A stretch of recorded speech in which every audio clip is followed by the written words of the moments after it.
You're listening to Don't IEP Alone with Special Education Advocate Lisa Lightner. For more information about Lisa, the IEP Toolkit, and more ways we can help you in your process, go to adayinourshoes.com. Now back to the show with your host, Lisa.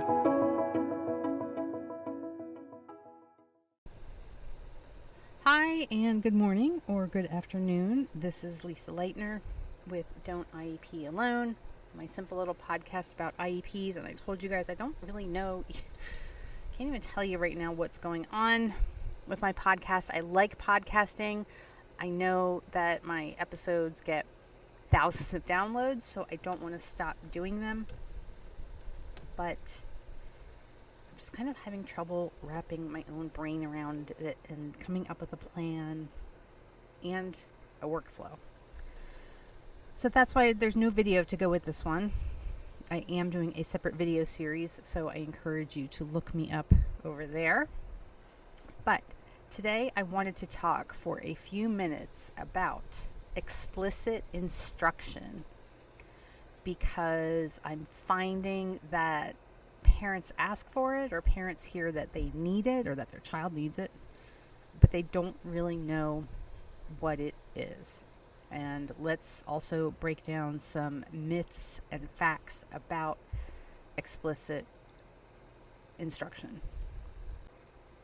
So, the definition of explicit instruction is that it's a way of teaching, and it clearly tells the student what they're going to learn, shows them how to do whatever that skill or task is step by step, and it guides them through practicing it.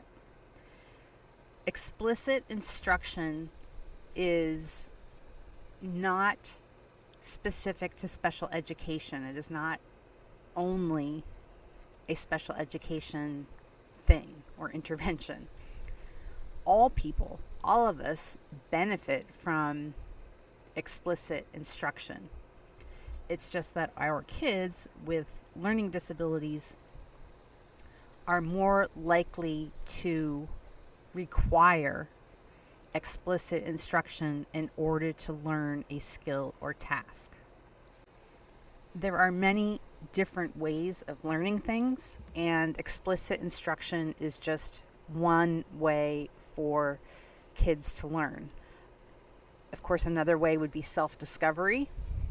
That, in my experience, does not work so well with our kids, because so many of them struggle with task initiation and task completion. That self-discovery learning does not work. Same with guided discovery. And there's a lot of different ways to learn and teach and all that, but we're talking about explicit instruction. Again, all students, all people really will benefit from explicit instruction, but not all students specifically need it. Where I see issues with IEP teams is that, particularly in the arenas of social skills and executive functioning, that some kids need this direct, explicit instruction in a lot of tasks and skills that the rest of us take for granted that we have. Some kids also learn through social cues and observations and just observing others, particularly in the social skills area. And if your child doesn't learn through observation and just watching and inherent learning of what's going on around them, they may need to be directly taught in a particular social skill. For example, let's say you go to a wedding or a funeral and there's a receiving line of people, and you're shaking hands or hugging or whatever and giving your congratulations or your condolences. Many people, particularly young people, even if they've never been to one of these events before, might witness what's going on in this receiving line ahead of them and kind of take away like, oh, okay, I'm supposed to shake their hand or hug them and say something nice to them. Some kids will not. Some kids will just not really even understand why they're in line or what they're supposed to do in that receiving line. I also often give the example, I was raised Catholic the first 10 years of my life. And if you were raised Catholic, you know there's a whole thing, right? And I could still probably recite all of it today, but there's, sit, stand, kneel, sit, stand, kneel. Nobody ever taught me that. Nobody ever took us, they took us to Mass as kids, but nobody ever said, when the priest says this, you stand up. When the priest says this, you sit down. When the priest says this, kneel. We all learned it just from observing all of the adults around us. Like, oh, okay, everybody's standing up. Let me stand up. Everybody's kneeling. Let me get out the kneeler and kneel. So that kind of thing. But again, not everybody has that skill to learn by watching others. Explicit teaching does not have to be one-on-one. It can be small group. I would, I don't know. Every situation's different. So I don't know what my recommendation would be as far as how big can that small group be, but not 10 or 15. That's not really small group anymore. But my point being that it does not have to be one-on-one, but it should be small group enough that it is beneficial to the child, because this is a high level of support. It's direct, explicit instruction. Okay, this is for students who are not making progress in group settings. So it can be done as a push-in. If you have an aide or a para for a certain subject coming in and doing this explicit instruction while the rest of the class is doing the same content, that can work. But it's also for the students who maybe are easily distracted or overwhelmed in groups. So again, if you're going to do a small group, you want to keep it small. This is also for students who need a lot of repetition and they need immediate feedback. So you can't go, 3 steps down the road and then tell them like, oh, the step you did in this process 3 steps ago? Well, that was incorrect. Like, no, you have to, again, it's explicit instruction as you're going along. Okay. Getting it on your IEP. When I hear parents struggling to get this on IEPs, I get it, because schools automatically assume that you're thinking like one-on-one and that's expensive and we can't be doing one-on-one instruction. Like, that's just not the model for public education, right? That every kid gets their own teacher. And yes, I'm well aware of that. But IDEA says, yes, IDEA says.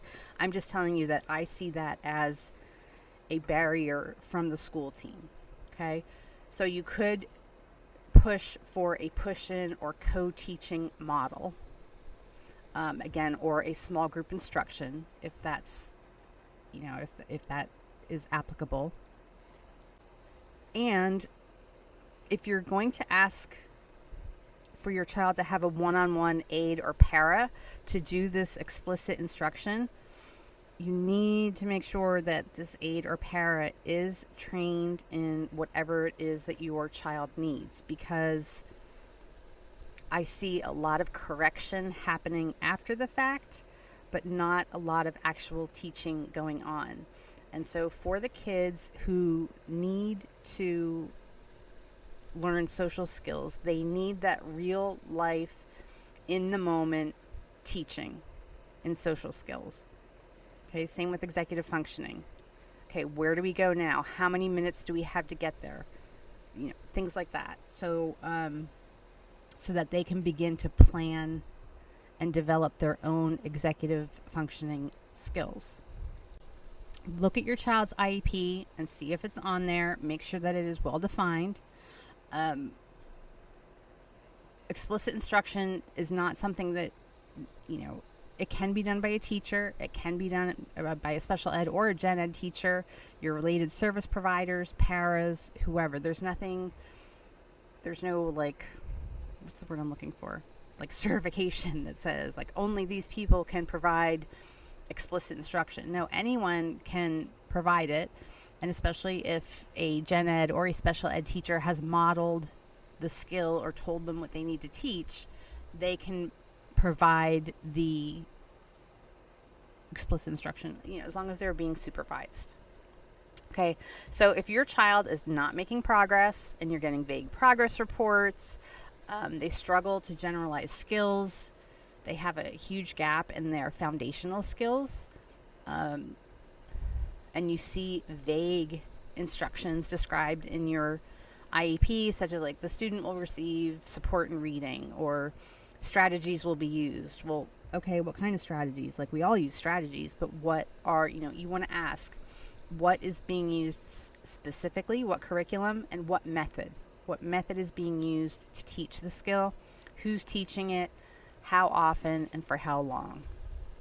Okay, I have a lot more information on my site, which I will link in the show notes. If you are listening to this on Wednesday, today is the last day to sign up for my training.